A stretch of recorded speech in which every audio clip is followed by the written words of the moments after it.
और इस वक्त सीधे रुख करेंगे आगरा का, जहां पर योगी आदित्यनाथ संबोधित कर रहे हैं।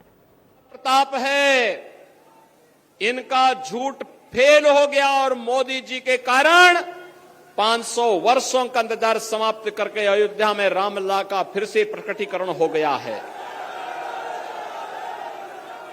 और अयोध्या में रामलला के भव्य मंदिर के शिलान्यास के लिए भी प्रधानमंत्री जी गए, प्राण प्रतिष्ठा के कार्यक्रम के लिए भी प्रधानमंत्री जी गए, और उस दिन का भी उनका वह भावुक चित्र देखा होगा आप सबने, जब सूर्य तिलक होते हुए प्रधानमंत्री जी भले ही अयोध्या में नहीं थे, उनका मन अयोध्या में था कि हमारे रामलला का भव्य मंदिर बनने के बाद 500 वर्षों के बाद रामलला को अपनी ही जन्मभूमि पर अपना जन्मोत्सव मनाने का अवसर प्राप्त हुआ। बहनों और भाइयों, आज जो भारत को सम्मान मिल रहा है, जो भी काम अपनी विरासत का सम्मान करेगा उसको दुनिया के अंदर सम्मान मिलेगा। भारत ने साबित कर दिया है, भारत ने साबित कर दिया है। विरासत का ही सम्मान है कि काशी में काशी विश्वनाथ धाम, विरासत का ही सम्मान है कि अयोध्या में रामलला 500 वर्षों के बाद विराजमान हो रहे हैं, और विरासत का ही सम्मान है चौधरी चरण सिंह जी को भारत का सर्वोच्च नागरिक सम्मान भारत रत्न प्राप्त हुआ है। ये सभी मोदी जी के कारण। और बहनों और भाइयों, एक तरफ विरासत का सम्मान, दूसरी तरफ विकास के भी कार्य ऐसे, हाईवे 4 लेन, 6 लेन, 12 लेन, एक्सप्रेसवे, एयरपोर्ट, डिफेंस कॉरिडोर, और हर घर नल की योजना से लेकर के IIT, IIM, medical college, AIIMS जैसे संस्थान बन रहे हैं। गरीब कल्याणकारी योजनाओं की तो कोई सानी नहीं। आप सोचो, 1947 में भारत से बड़े दंभ के साथ पाकिस्तान अलग हुआ था। पाकिस्तान की कुल आबादी 23 से 24 करोड़, भारत की आबादी 140 करोड़। भारत के अंदर 80 करोड़ लोग 4 वर्ष से फ्री में राशन की सुविधा का लाभ प्राप्त कर रहे हैं, और पाकिस्तान के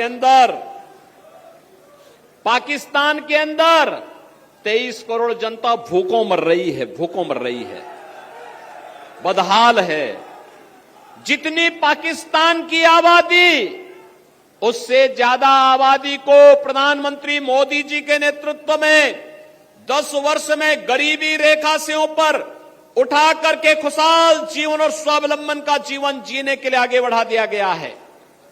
बहनों और भाइयों, कांग्रेस के लोग, सपा बसपा के लोग गरीबों के अकाउंट में डकैती डालते थे, इसीलिए जनधन अकाउंट नहीं खोलने देते थे, इसीलिए रसोई गैस के लिए तरसाते थे, इसीलिए किसान आत्महत्या करता था, क्योंकि किसान सम्मान निधि जैसी योजना नहीं थी। गरीब सर्दी में ठिठुरने के लिए मजबूर होता था, और बरसात में भूखों सो जाता था। क्या स्थिति थी? 4 करोड़ गरीबों को मकान मिल गए, 12 करोड़ किसानों को किसान सम्मान निधि का लाभ मिल गया, 10 करोड़ गरीब परिवारों को उज्ज्वला योजना का रसोई गैस का कनेक्शन मिल गया।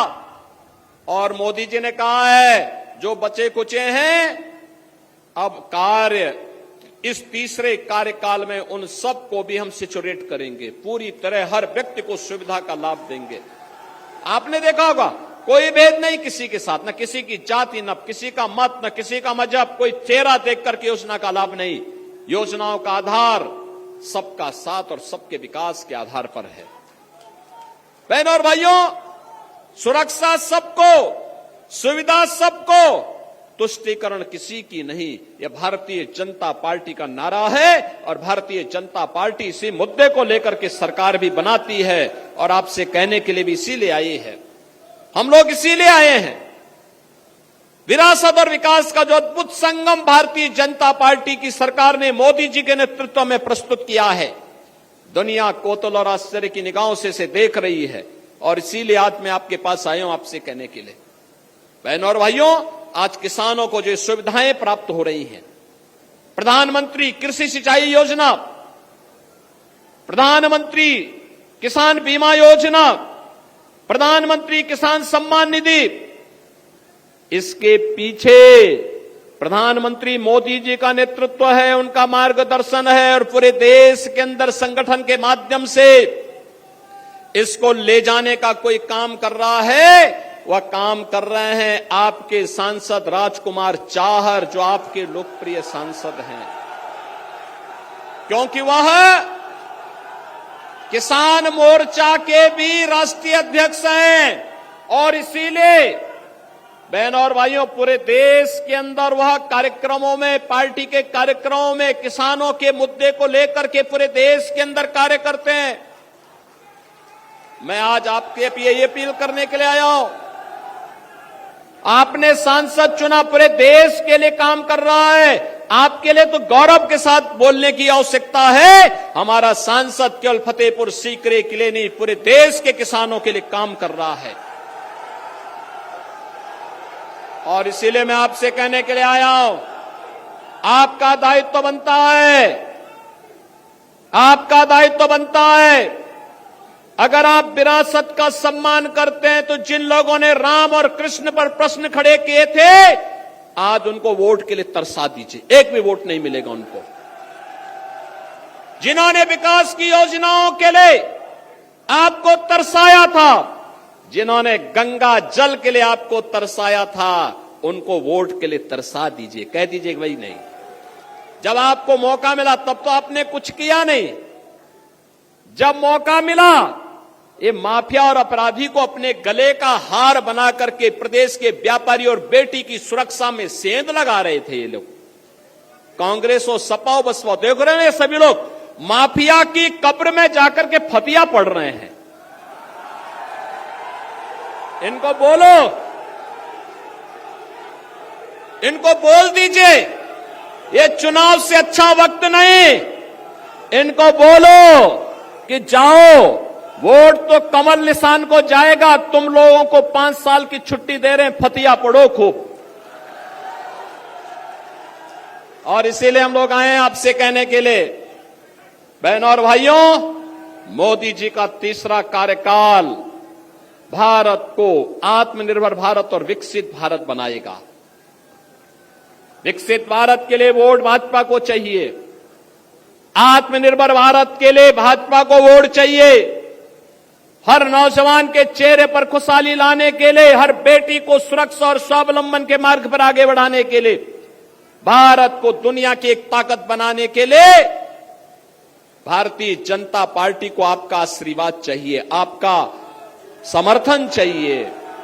और इसके लिए मैं भारतीय जनता पार्टी के सभी जनप्रतिनिधियों से और सभी कार्यकर्ताओं से भी अपील करूंगा, चुनाव प्रत्याशी का नाम राजकुमार चाहर हो सकता है, लेकिन चुनाव तक हर व्यक्ति को राजकुमार चाहर बनना पड़ेगा। बहनों और भाइयों, चुनाव तीसरे चरण में यहां होना है और तीसरे चरण के चुनाव के लिए अभी से आपको मैं अपील करूंगा, घर घर जाइए। हमारा नारा राष्ट्रवाद का है, जातिवाद का नहीं हो सकता है। जातिवाद के नाम पर बांटने वाले लोग देश को कमजोर करना चाहते हैं।